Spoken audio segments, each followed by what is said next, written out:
भगवान की असीम अनुकंपा इस परम पवित्र अयोध्या धाम में बैठ करके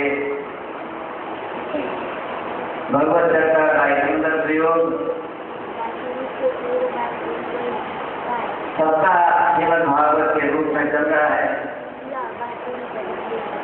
और आज तो भगवान के अवतार का प्रसंग आ गया है।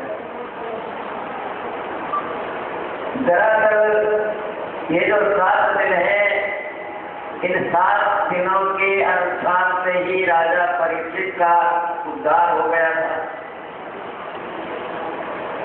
राजा परीक्षित को श्राप लग गया था ब्राह्मण का कि तुम आज से 7 दिन मारे। और शास्त्रों में लिखा है न ब्रह्मदंड दर्शस्य न भूत भयदस्य नारका स्थापित नंदी याम्याम योनि मतो बता। यदि किसी को ब्राह्मण का श्राप लग जाए तो वो चाहे कितना ही पूजा पाठ भजन ध्यान या कियागा जिधर उसका उद्धार नहीं होता, वो नर्क नहीं गिरता है। ब्राह्मण का श्राप बड़ा घोर माना, भयंकर माना, उससे उद्धार का कोई तरीका नहीं। और दूसरा जो भयंकर संकट आ गया था, राजा परीक्षित के साथ में वो था कि उसको सांप काट दिया।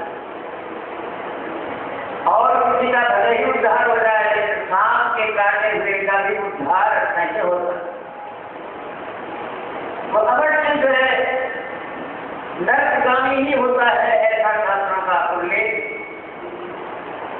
तो ऐसी स्थिति में राजा परीक्षित थे कि उनके उद्धार के सारे दरवाजे बंद हो गए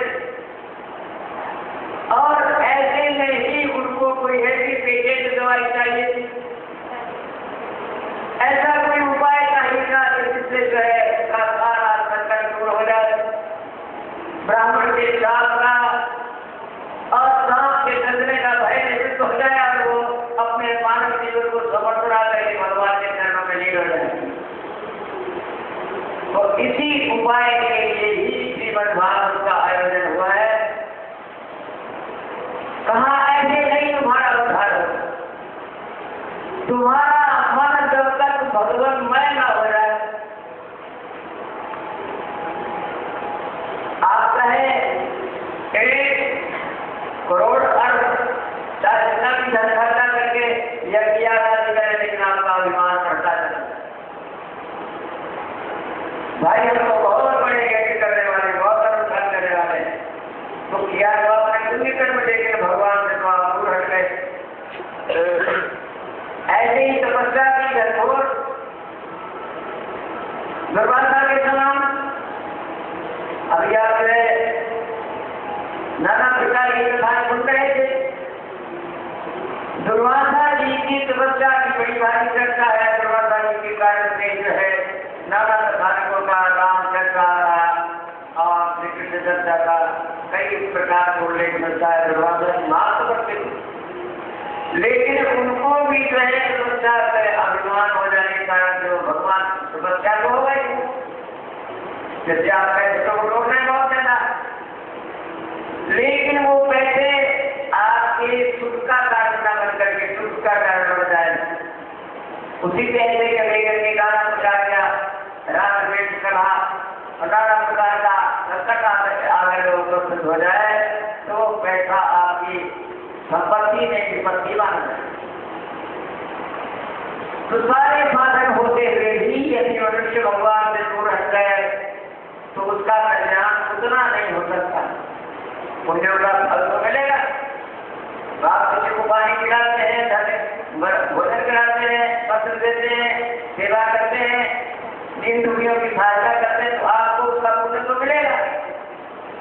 लेकिन यदि आपको उसके कारण से उसके बाद में आपका अभिमान करता गया तो आपको उससे पूरा लाभ नहीं मिल पाता।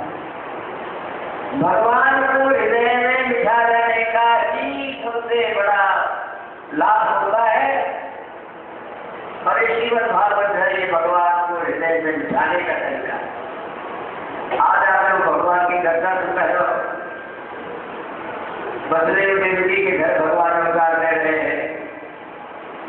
ये वसुदेव देवकी बहुत पहले 4-5 साल पहले समाप्त हो गए, ऐसा नहीं सुनने में चाहिए। वसुदेव देवकी अपने हृदय को ही बनाओ, भगवान को अपने हृदय में ही अवतार देने की लिए कामना करो, प्रार्थना करो। हे प्रभु, आप आकर के हमें रखा दीजिए और किस प्रकार से अपने अंधकार में पड़े हुए नाना प्रकार के संकट से गिरे हुए वसुदेव की रक्षा कीजिए, जैसे हमारी भी रक्षा कीजिए। हमारे भी हृदय में विराजमान हो करके आप हमको धन्य बना दें। ये जो अनुष्ठान है इसका नाम है श्रीमद् भागवत के सप्ताह का अनुष्ठान। आप जो यहाँ आए हैं तो क्या जो है यहाँ पर कुछ दान दक्षिणा करके नमस्कार करके चले जाए, इतने सही भला नहीं होगा। ये तो होगा, भला तो होगा ही, लेकिन पूर्ण भला तभी होगा जब यहाँ तक लेकर के जय जय सीता है। ऐसा नहीं कि यहाँ की जय बार चले जाओ, ऐसा नहीं।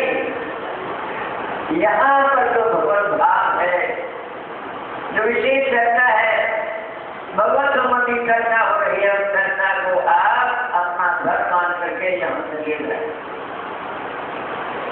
अपने हृदय को खाली मत रखें। अपने हृदय में सोच लें कि इस समय हमारे हृदय में प्रभु विराजमान होने वाले हैं, उनका अवतार हमारे यहाँ हो गया है, उनकी लीला वास्तव आगे सुनने को मिलेगी। लेकिन जो है जन्म होगा सबको, और जन्म लेने के लिए भगवान को बाध्य करता है कौन? भक्त ही बात करता है, भक्त भगवान से बड़ा होता है। भगवान से बड़ा यदि कोई है तो भक्त। तो क्यों, जैसे आपने कल भी सुना था, प्रहलाद जी ने भगवान को प्रकट किया, भगवान प्रकट ने प्रहलाद को गोद में लिया और उससे क्षमा होने लगी, प्रहलाद हमें माफ कर। क्यों? प्रहलाद को अपने से बड़ा माना उन्होंने। प्रहलाद से पूछा, बेटा तुमको कुछ वरदान दूं क्या? कहा हाँ।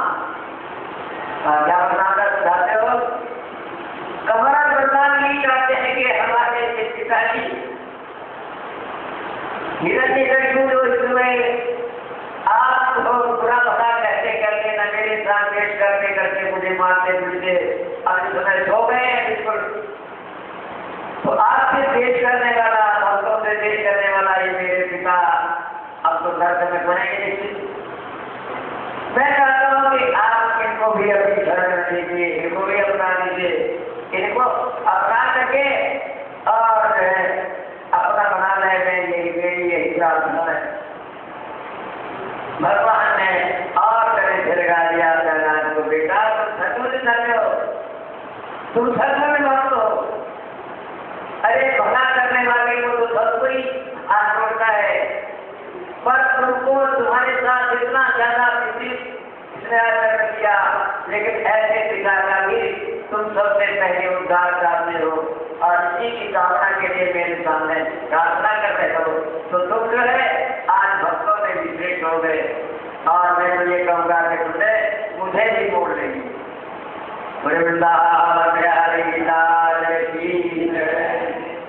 तो भगवान ने जो हम लोगों को भेजा है मनुष्य बना करके, तो हमने अच्छे नहीं, हमको बहुत बड़ी शक्ति देकर के भेजा है और वो शक्ति है हमारा हृदय। हृदय में यदि आप दुश्मनों को बचा देंगे, काम क्रोध मोह भी शब्द में पड़े रहेंगे, तो कितना भी कर पूजा पाठ करके चले जाए, आपका उतना भला नहीं होता। तो इसको शुद्ध करने के लिए भगवत श्रद्धा ही सबसे बड़ा साधन है। और भगवान ने हमारे किसी न किसी प्रकार के लग जाए तो उसके लिए मन का शुद्ध होना जरूरी है। अरे किसी मामूली आदमी को भी आप किसी गद्दे टोकरे को लेकर के जाए, जय आप बैठ जाइए, जय जय श्रीकाल, तो बैठेगा क्या? किसी अच्छे आदमी को घर में बुलाना हो तो पहले घर को साफ करना, घर को सजाना पड़ता है और सजाने के लिए तो और सजावट की जाती है। देखो भागवत जी को बुलाना था तो आपने भी थोड़ा बहुत सजावट कर दी, जैसे पिता। तो भगवान को हृदय में यदि बसाना है तो उसके लिए अपने हृदय को सजाना पड़ेगा। राग द्वेष से, काम क्रोध से दूर हट करके और भगवान का हो जाना पड़ेगा। यही सबसे बड़ा साधन है और इस साधन में लगाने के लिए भगवत करता है श्रीमद् भागवत के अनुष्ठान के प्रभाव से। और राजा परीक्षित जैसे व्यक्ति का भी उद्धार हो जाता है। राजा परीक्षित ने 6 दिन की कथा सुनने के बाद फिर भगवान से प्रार्थना की थी, टुकड़े भी महाराज है, आपने मुझे कथा तो बहुत बढ़िया बढ़िया सुनाई, परंतु मेरा मन इससे तृप्त नहीं हो रहा है। आप मुझे जो है ऐसी कथा सुनाए कि भगवान मेरे हृदय में पूर्ण रूप से विराजमान हो जाए, मैं धन्य हो जाऊं। इसीलिए जो है ये भगवान के अवतार का प्रसंग जो है सुखदेव जी ने प्रारंभ किया है, जिसे सुन करके राजा कृतकृत्य हो गए हैं और राजा ने कृतकृत्य हो गए हैं। सारी मानव जाति के कल्याण के लिए, सबके उद्धार के लिए बड़ा सुंदर उपाय इसका निर्माण हुआ है। इसीलिए श्रीमद् भागवत का महत्व सबसे ज्यादा है। इसके आशीर्वाद से सबका कल्याण होगा, सबका भला होगा। आज जो है जय नंदन नंदना करो तेरी वंदना, गोपियों के प्राण राधा और चंदना। इस प्रकार से भगवान के अद्भुत नाम का स्मरण करने का दिन है। और ये सुंदर सुंदर जो है भजन तो हमारी अपेक्षा जो है जय जय सीताराम। हाँ, हम तो जो है बीज बोल देते हैं आपको, और उसका बाद में जो है पलवट और पुष्पित होना और फलित होना ये तो बाद में होता रहता है। और वो हो रहा है उसमें कुछ हमें बड़ी प्रसन्नता है। इसी कारण से आप लोगों का भी लाभ हो रहा है, मंगल हो रहा है।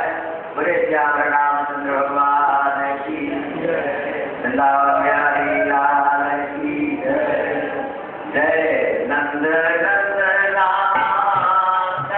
तेरी वंदना,